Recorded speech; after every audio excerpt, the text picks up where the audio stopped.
Well, that was really sweet. Thank you so much. Yes, tomorrow is my birthday, and it's also my son's birthday.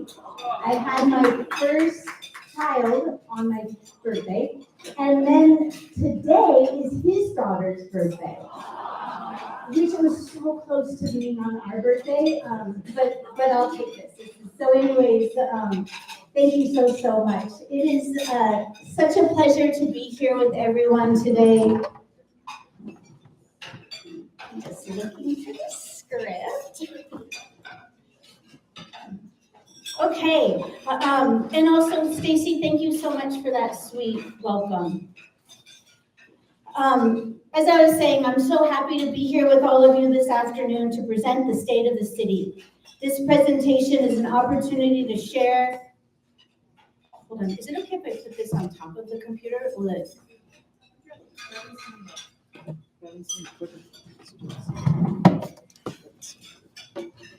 Just so that I'm not looking down all the time. Thank you.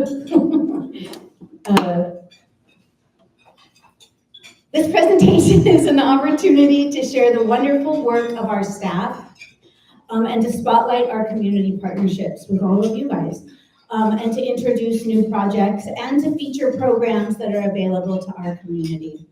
Before we begin our presentation, I would like to take this opportunity to introduce my colleagues again. Vice Mayor Reese, Councilmember Medina, Councilmember Kalaikai, Councilmember Lieno, they're all still here.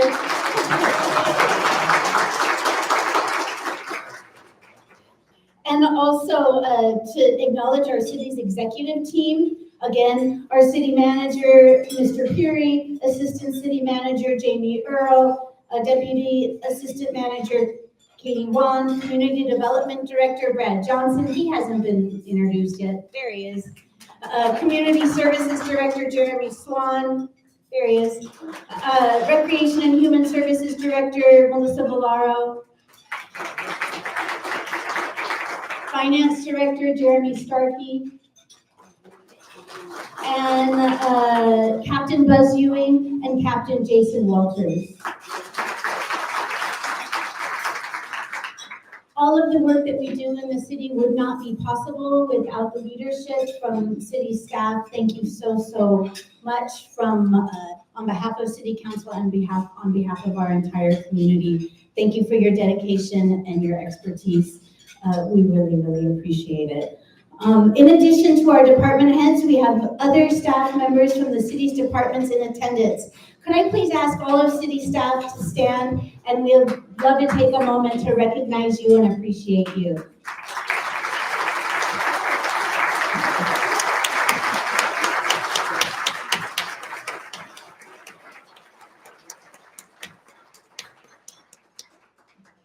Thank you for coming, and thank you again for the work you do.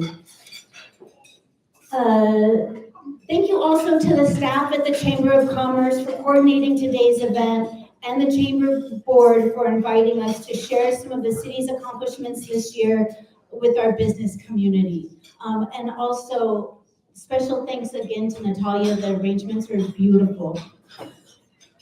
It's my privilege to present to you the City of Claremont's State of the City. Today we gather not only to reflect on where we are, but to look ahead, because the story of Claremont has always been one of investing in our future. Claremont is a city built with intention. From our tree-lined streets and our historic village, our thriving colleges, our beautiful distinct neighborhoods, and the small businesses, generations before us made deliberate investments.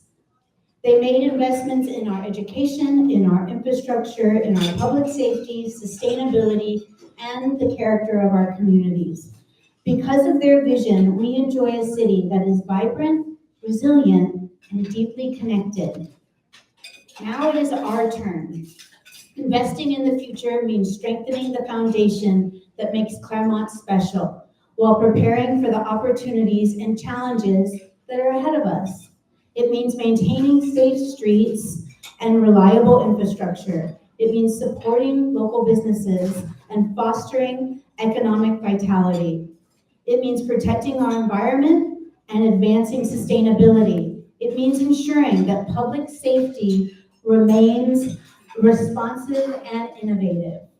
It means engaging in our community because our greatest asset has always been our people.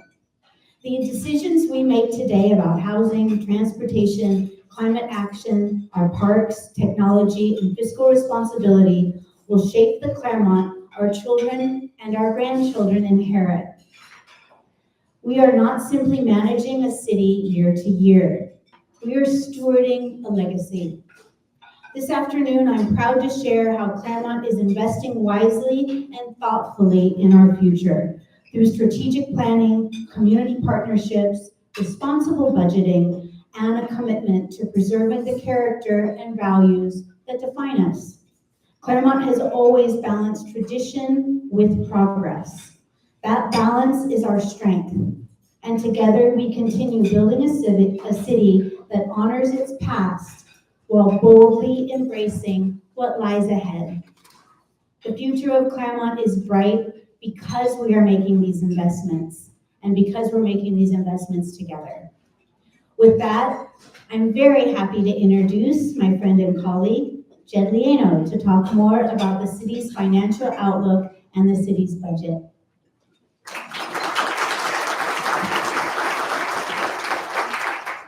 Good afternoon, everybody. In June of 2024, the City Council unanimously adopted the 24-26 Operating and Capital Improvement Budget. It is a balanced, forward-looking financial plan that reflects both fiscal responsibility and our commitment to maintaining the high level of service that our community expects. The city reported a projected $3.9 million general fund surplus for the 24-25 year, driven by strong growth in property and sales taxes. The City Council allocated funds to boost reserves to nearly $11.6 million and paid down pension liabilities. For fiscal year 25-26, the city's general fund revenue is projected at $36.6 million, with approximately 60% generated from sales and property taxes. The remaining revenue comes from local taxes, service fees, permits, and reimbursements. Our general fund expenditures and transfers out are also projected at $36.6 million. We are investing in the future, and that means more than just balancing numbers on a page. It also means planning ahead. This budget sets aside $1.2 million to address long-term pension liabilities, and the city made additional payments totaling $1.5 million towards reducing our CalPERS unfunded liability with the 24-25 surplus. We increased our emergency reserve by $500,000, targeting a 30% reserve level for the estimated 26-27 operating budget. And this ensures that Claremont remains stable and prepared in the face of economic uncertainty. We allocated an additional $1.9 million to the equipment facility revolving reserve, helping fund the replacement and maintenance of critical city infrastructure and facilities. At the same time, we maximize the investment of available cash, generating approximately $2.4 million in interest earnings over the past 4 quarters. That is revenue that directly supports city services. Our commitment to infrastructure is clear in the $12.1 million capital improvement program, funding street and sidewalk maintenance, street improvements, sewer and storm drain repairs, accessibility improvements, park improvements, and traffic signal upgrades. These are not just construction projects, they are investments in the safety, accessibility, and quality of life for all residents. This year, the city also adopted a long-range financial plan that provides an overview of the city's financial capacity based on assumptions for the next 10 years. The long-range financial plan gives the council, management, and citizens a financial outlook beyond the 2-year budget cycle. It also serves as a planning tool for longer-term priorities and needs. The plan allows for the city council to develop a strategic vision and serves as a tool for informed decision-making, transparency, and accountability, further engagement, and risk management. The city budget, combined with the long-range financial plan, have the goal of responsible stewardship today and also creating opportunities for tomorrow. We are committed to creating an environment where business can grow and succeed. Claremont's retail space remains sought after, keeping our vacancy rate low, Auto sales and hotel stays remain steady, along with professional services and dining. This year, Finney's Craft House opened in the village, along with Kozu Izakaya, Noodology, Amore's Mexican Food, and the Drift Studio. We also saw the opening of the Happy Burger and Dave's Hot Chicken on Auto Center Drive. Shout out Dave's Hot Chicken, my son's favorite. And we are also looking forward to the opening of the new Residence Inn by Marriott shortly. At this time, I would like to invite Corey Kalaikai to speak on other developments in the city. Please give it up, Councilmember Kalaikai.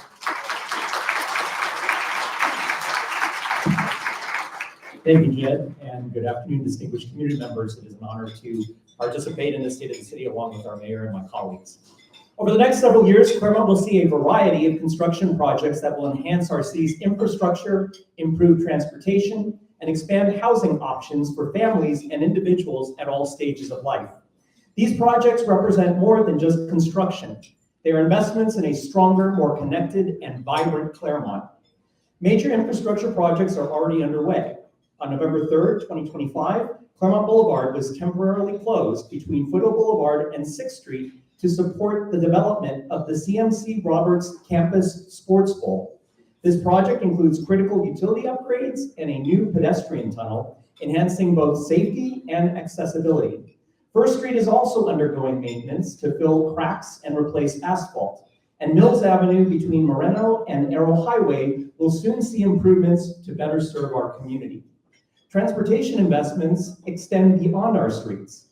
The Foothill Gold Line extension, a project that will bring a new Claremont station, is currently in the design phase. This vital connection will offer residents greater mobility and link our city even more closely to the region. At the same time, new housing and commercial development that serves to meet the needs of our growing community are advancing. The Parkview La Puerta development has begun grading for 55 new homes, with model homes expected next year.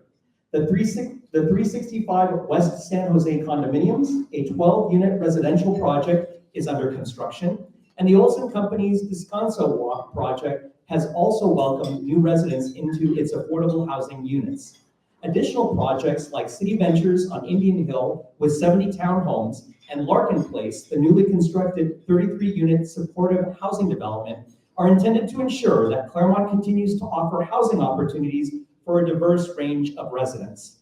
Finally, educational and community-focused investments, such as the newly opened Robert Day Sciences Center this past fall, will help nurture the next generation of thinkers, innovators, and leaders right here in our city. Each of these projects, whether roads, transit, housing, or educational facilities, is a tangible step towards building a stronger future. They may bring temporary inconveniences like detours and construction noise, but they aim to ensure that Claremont remains a city where families can thrive, businesses can grow, and our community can flourish for decades to come. It is now my honor and pleasure to introduce my colleague, Sal Medina, who will continue our presentation.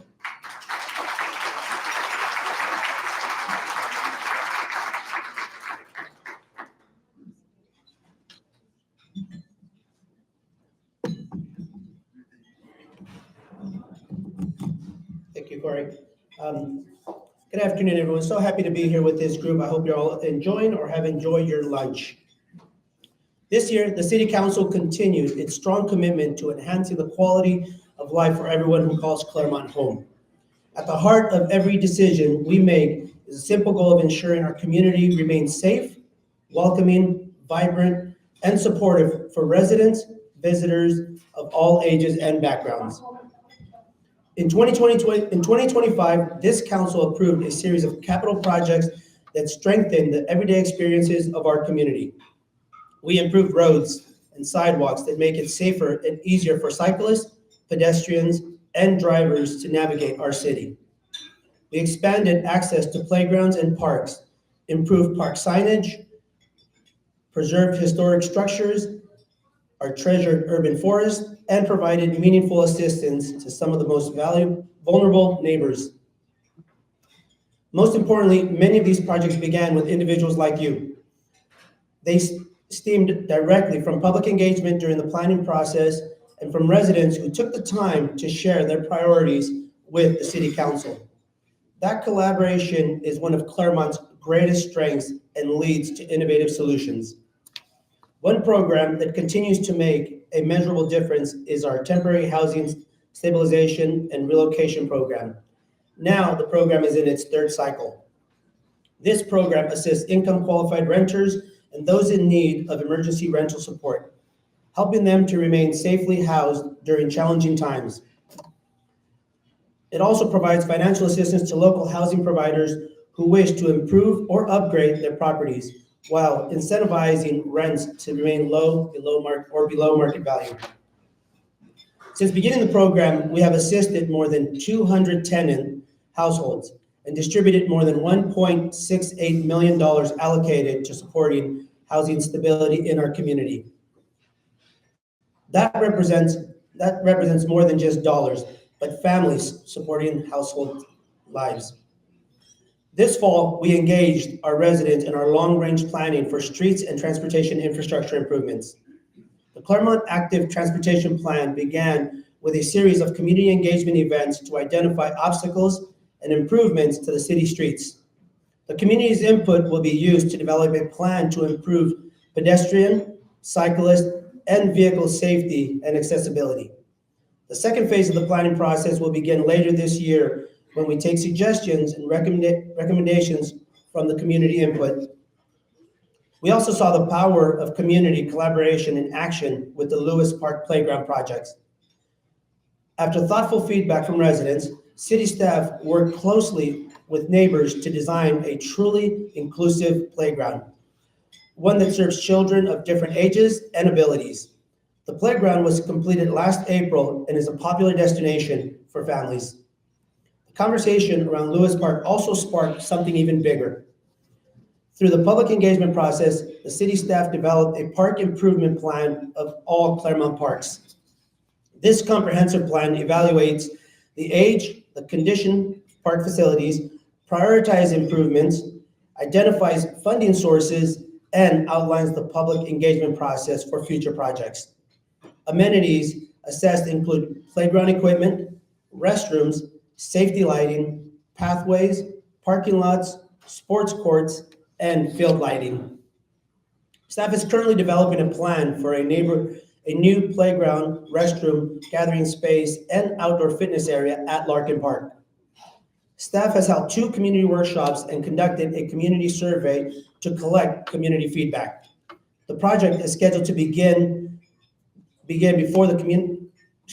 project is scheduled to go before the Community and Human Services Commission later this spring, with construction beginning next fall. These efforts reflect more than infrastructure improvements.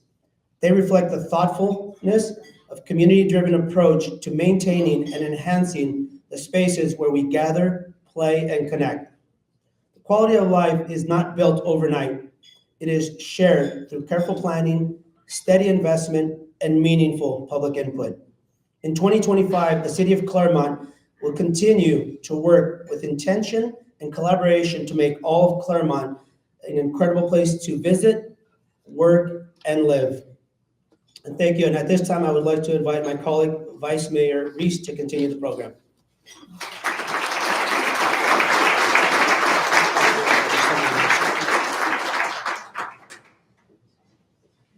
Thank you, Sal. Good afternoon, and thank you to the Chamber for hosting us today. It's always wonderful to work with a great organization like the Claremont Chamber. In Claremont, we value most, I think, is feeling secure. Whether it's walking through the village, running a business, raising a family, or simply knowing your neighbors are protected. That's why public safety remains one of the City Council's highest priorities. It's a core responsibility of local government and foundational to the quality of life we value in Claremont. You know, I want to take a moment to thank the members of our police department because the work they do every day often goes unseen, but makes a real difference in our lives.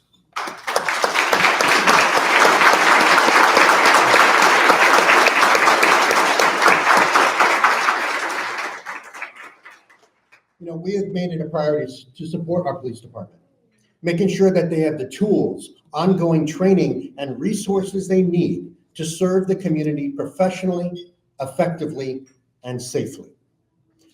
Over the past year, the department has upgraded its communications and dispatch systems, expanded training, and improved facilities at the police station. We also broke ground on a new dedicated locker room for our female officers. An important step. That's right.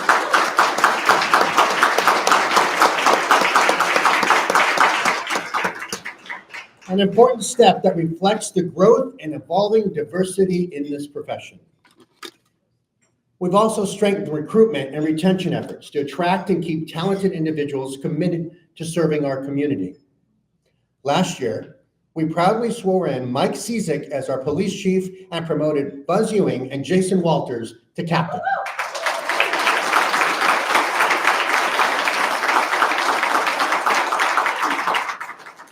These investments in leadership is what positions the department for a strong future. The department continues to targeted enforcement operations addressing prostitution and human trafficking, underage tobacco sales, and impaired driving. These important efforts, funded through state and regional grants, enhance community safety while responsibly leveraging outside resources. In response to last year's local and regional fires, we launched the RAVE Emergency Alert System, giving residents the ability to receive timely emergency notifications by text or email. This system is used for evacuations, critical emergency updates, and significant police activity alerts, providing real-time information when it matters most. Last year, Councilmember Kalaikai, under his leadership as mayor, convened an emergency preparedness ad hoc committee made up of community partners and city commissioners to review existing plans and recommended improvements. This work is especially important as CAL FIRE has expanded Claremont's fire hazard severity zones, placing more properties within high fire areas. Affected properties received brush clearance notices in February with inspections beginning in May. Brush clearance remains one of the most effective tools we have to reduce wildfire risk and protect homes, public spaces, and neighborhoods. To further enhance transparency and communication, we recently introduced a new online police activity map. These tools allow residents to view police bulletins, missing person alerts, and information on calls for service throughout our community. We're also finalizing a new agreement with Tri-City Mental Health Services to implement a mental health crisis response team that will work alongside our officers in the field. Tri-City continues to be a value partner in addressing mental health needs in our community. In addition, the city provides navigator services through Tri-City to assist individuals experiencing homelessness. In 2025, Claremont expanded its homeless outreach services through a partnership with LA CADA, or as us political wonks call it, La CADA. This partnership was funded through Measure A and coordinated by the San Gabriel Valley Council of Governments. These teams connect individuals to shelter, treatment, and long-term support, helping to create real pathways to stability. Together, the La CADA team, the Tri-City Mobile Response Team, and our Navigator program work with city staff to connect people to treatment, shelter, and supportive services, helping individuals move toward long-term stability and independence. All of these efforts reflect something important about Claremont. We believe in being proactive, prepared, and compassionate. We invest in safety, we support our community, and we take care of one another. With that, thank you, and I will turn it back to Mayor Stark.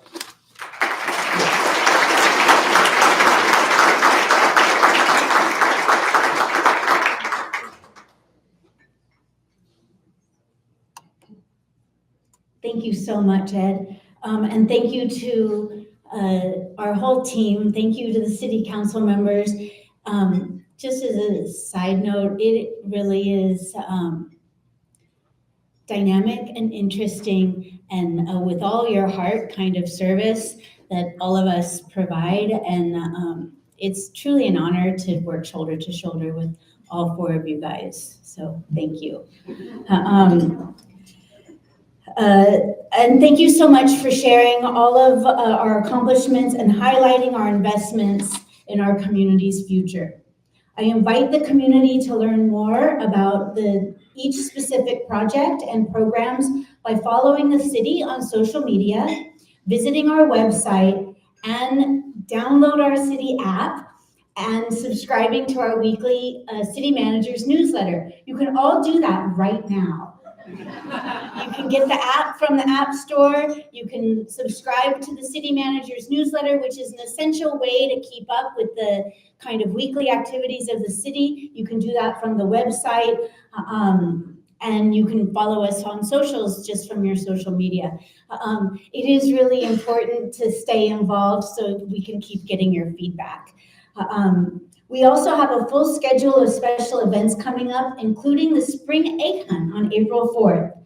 Camp Claremont registration, it will start taking place next week, March 29th, for summer camp sessions beginning on June 15th.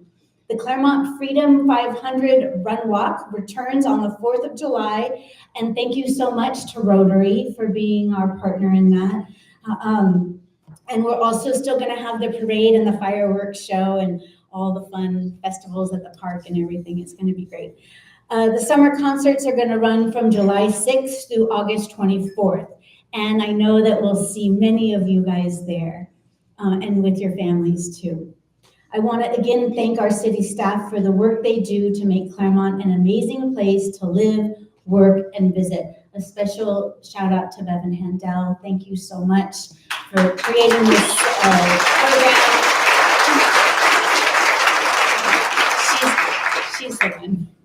She's the one who did all this, and then we just get to look good from her hard work and thoughtful and intentional writing. So thank you so much.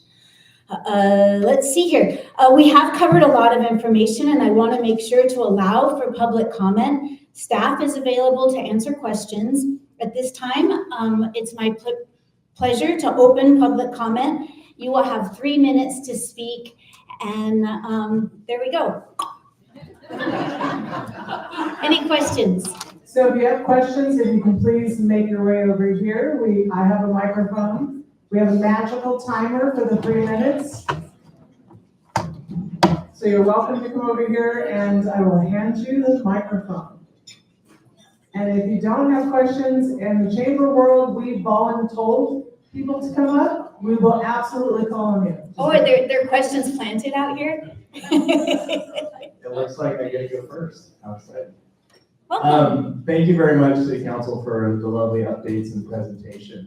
I kind of have a two-part question. Firstly, we've kind of seen a little increase in crime recently. I was just curious what the city is doing to protect our local village businesses.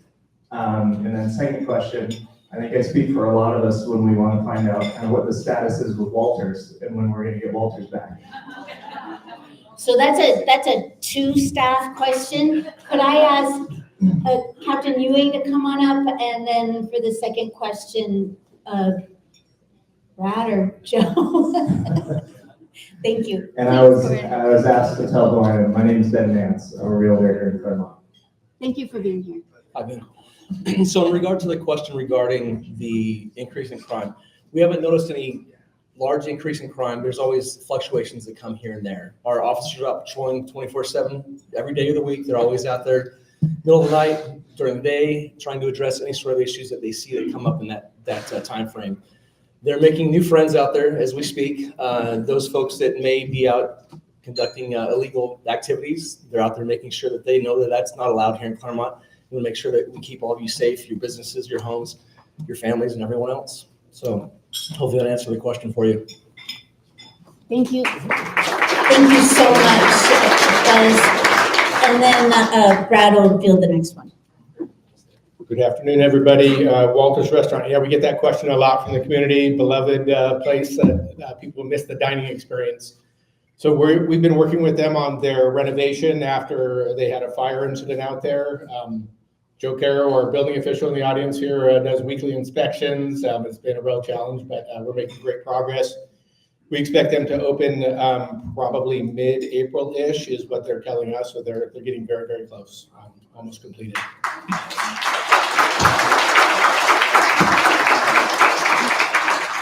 Thank you for those questions, Ben. I would like to say also, just to sort of add, council has been presented with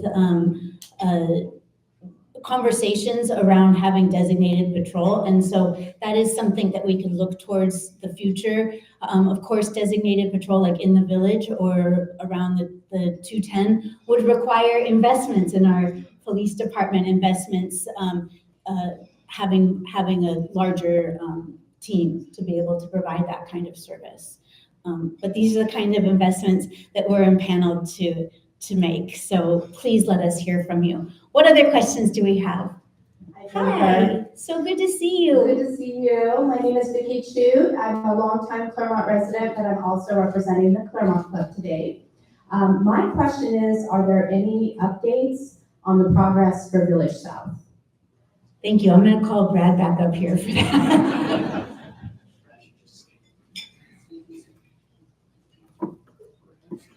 It's the Brad Show.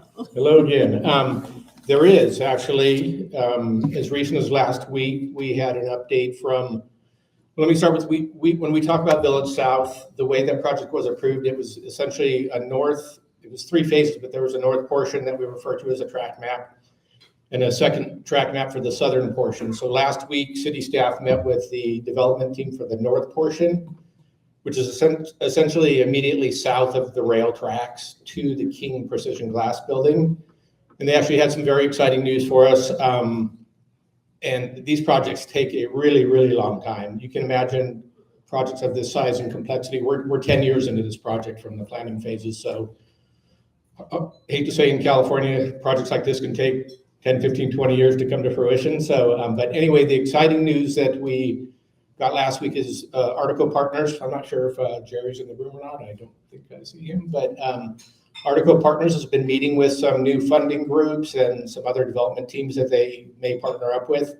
And they think that they are very close to securing the financing. They gave us a very aggressive schedule on when they could start their CD drawings or construction drawings. They think within the next actual 12 months, which seems pretty aggressive, but we're happy to hear that. So that's the update on kind of the northern portion.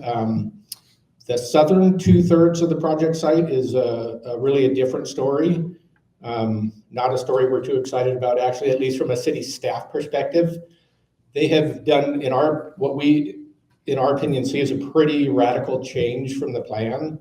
They've actually reduced the number of residential units in that tract map with a preliminary application that we refer to as a SB 330 application.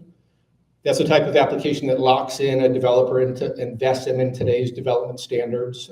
So they've turned in a plan that actually reduced the number of units by about 300 residential units. So it's not only drastically different in the number of units, but it's also drastically different in the typology of the homes proposed. We had 300 apartments approved through the Architectural Commission with, I think, 123 flats and somewhere in the neighborhood of 23 townhomes. So it went from 23 townhomes to now 100% townhomes of 140 units. So we just don't feel that the density is there. This is the part of the city that should have the densest housing. We don't think that it's consistent with the specific plan. The developer, I'm sure, is going to want to have heavy debate and dialogue about their opinion of that. The application is actually still in what we refer to as an incomplete phase. We've given a response letter that deemed it incomplete, so we'll see how they respond. But again, we feel that major portions of the plan are not being adhered to, is really getting active space on all the streets. With the design that they proposed today for the 140 townhomes, it has, as you can imagine, 140 garage doors that are served on these dead-end alleys that you see in a typical condo project all throughout the area. But not to dwell on the negative, back to a positive spin on this story is we've also heard from Judy Chu's office. And Congresswoman Chu, thank you, staff from Chu's office. We heard that they've secured $850,000 of funding as seed money for this project, so that any bit helps. There's going to be obviously many, many layers of financing to make a project this big and complicated happen. And also referring back to that meeting that was held last week with city staff, our finance director, our city manager, our city planner. I actually wasn't in attendance, but the developer has invited their consultant, and I think we're getting a much better understanding of what an enhanced infrastructure finance district is. It's not anything new. It's been around since 2014, and it took a while for California cities to start engaging in that process, but it's really a way to supplement what used to be redevelopment agencies. And so I think we have a lot better understanding and a lot more positiveness about that working for this project. And again, the many layers of financing. What this district will do is will allow tax increment financing to allow a district to be created, and then bond financing to be secured and pay for the upfront cost of the big infrastructure items like streets and sewer and water and dry and wet utilities. So again, that's exciting news. And so at least the northern portion of the project we feel is moving on a much faster track than we imagined. And I guess one final thought is there's still the groundwater and soil cleanup out there, but that's progressing through the state water board. So that's my update. We can still fight for the vision that the community spent so much time and effort and thoughtfulness in creating. So, right? Yes. Okay. We're gonna fight. At least I'm gonna really fight for that vision, because really what we want to be creating is more community. And not to disparage any type of housing stock. Well, a lot of times when we talk about density, we lose sight of what density means. Density, by nature, the word sort of sounds crowded, but oftentimes density, by going up, we're creating more space on the ground. So we're actually creating less crowded developments. And so by supporting that density, we're actually supporting more public space and more opportunity for us to be together as a community. We're going to fight for it. What other questions do we have? What?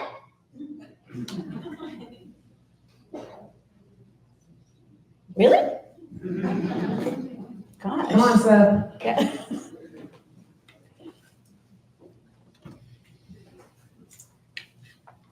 Just as an aside, we take public comment for half an hour. Hi, my name is Seth Ringo. I'm the director of the Claremont Lewis Museum of Art. And, Claremont is an amazing, rich history in the art. And I wanted to hear about public art and, what your vision might be as mayor, and then also maybe what kind of things can we look forward to that are happening or in the works in the public art realm. Thank you, Seth. And also, just so that you know specifically, we as a council are committed to maintaining and investing in our historic buildings and our historic stock that the city is responsible for. So the depot is going to be budgeted for in the next cycle. And so that goes for other nonprofits that also make use of our historic buildings. The museum, Claremont Heritage, the Courier, and then all of the space up at Padua Hills that we all like to enjoy special events at. So I'm going to ask Bevan to address the public art component. Thank you. For those of you who don't know, we have a public art program in the city with the Public Art Committee that oversees approvals for development projects for our 1% for art, as well as using some of the funds we have to allocate to public art projects in the city. So this year we're going to have actually several public art projects that'll come to fruition, including in El Barrio Park. It's a very large sculpture project throughout the park. We have an artist. That was a long process we did with the neighborhood around there to select It's quite a lengthy process to select an artist and an art project that really celebrates the history of that neighborhood and honors that history. We have the artist, and it'll be going with the agreement in April to the city council. In process is a sculpture by Vince Skelly for the city hall, and that is actually taking a large tree that was blown down during the windstorm and creating a carving for our city hall from that piece of tree that came down. And then we'll be doing a partnership with the Teens Committee in town and doing a mural on the wall of Lizzie's Gold Mine, and doing that with the teens in the community, creating a concept completely come together from the teens, and we'll have a mural there. So those are 3 projects, and then we continue to do city art exhibits at the Hughes Center and City Hall. Can we do a quick explainer on how the public art program? Sure. So the public art fund is a percent of development fees, the building permits, a percentage of that, 1% for commercial, 0.5 for residential. The developers give that to the city or to do a project, or they may do a project on their property. If they choose to do one on their property, this public art committee looks at that, approves it, gives their feedback, and then they can create the art on their property. Thank you, Bevan.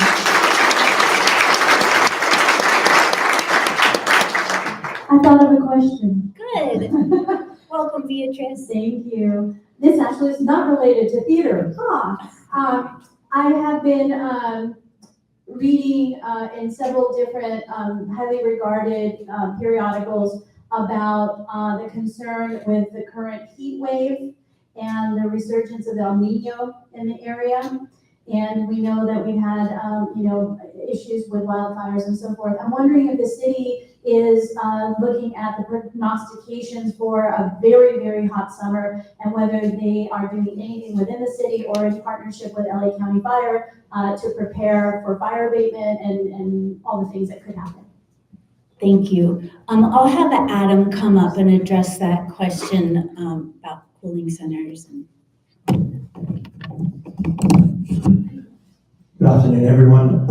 Yeah, so our responses to climate related incidents and climate in general is pretty varied. From a very human resident centric perspective, when we do have hot summers, we open up facilities throughout the city for cooling centers so that those who have inadequate cooling systems at home can avail themselves of opportunities to remain cool and safe during heat waves. Beyond that, we also work pretty closely with LA County Fire. As we all know, even when we've had a wet winter, it doesn't take long before all of the green vegetation that we have throughout the city and throughout the wildland-urban interface turns brown and dries out, and then towards the end of the summer becomes really susceptible to wildfires. So we work very closely with LA County Fire on weed abatement efforts in those areas to make sure that there is sufficient clearance between those dry areas and residential and commercial properties so that they aren't susceptible to or in danger during wildfire events. Beyond that, as a staff, we've become much more attuned to changes in weather and how they impact the city. As you all know, we've seen some pretty significant windstorms over the last 5 years. The one in early 2022 is pretty devastating in terms of an event for us. We lost over 300 trees. So all of our staff is paying much closer attention to weather patterns than they used to. Even from the perspective of making sure that our staff is on call, ready to respond, that, in the event of rain events, that our storm drains are cleared and that we don't put ourselves at risk for flooding events. We do all of those things to make sure that the impacts are minimized as much as possible ahead of the events. Does that answer the question?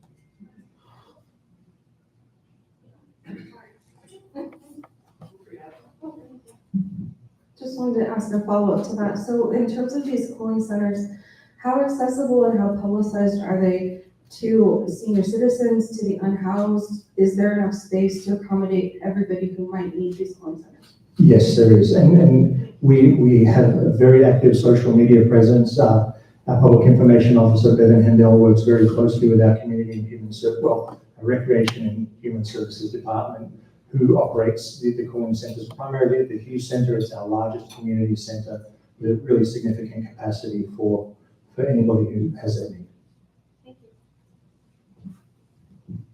Hi, everybody. My name is Andy Regano. I work in school PR across school districts across the state, as well as own a small communications firm here in Claremont. So my question was about artificial intelligence. I actually wrote it down just to make sure I didn't mess it up.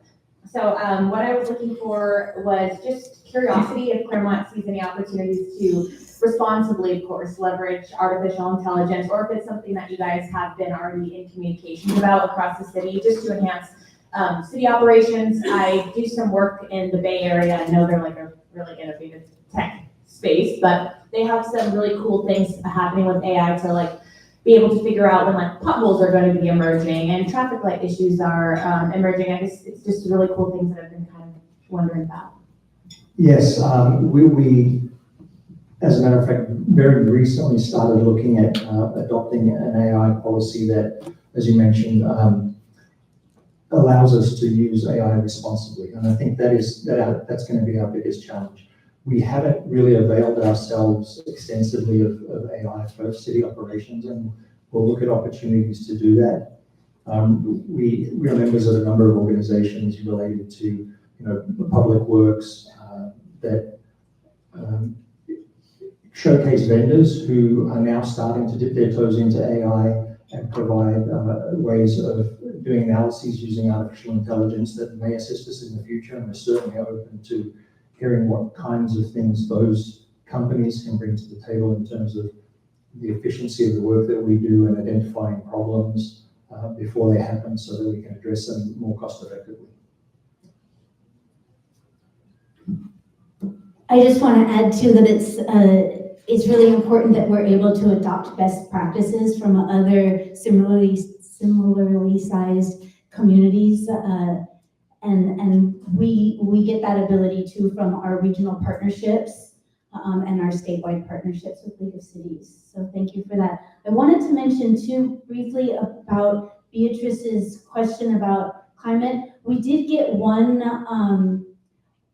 public comment that was written in through email about our urban forest and the maintenance of our green infrastructure and continued investment into our green infrastructure is vitally important and actually positions our community to really address natural solutions to climate change, because our tree canopy is vital to having cooler streets and a number of other assets to the community.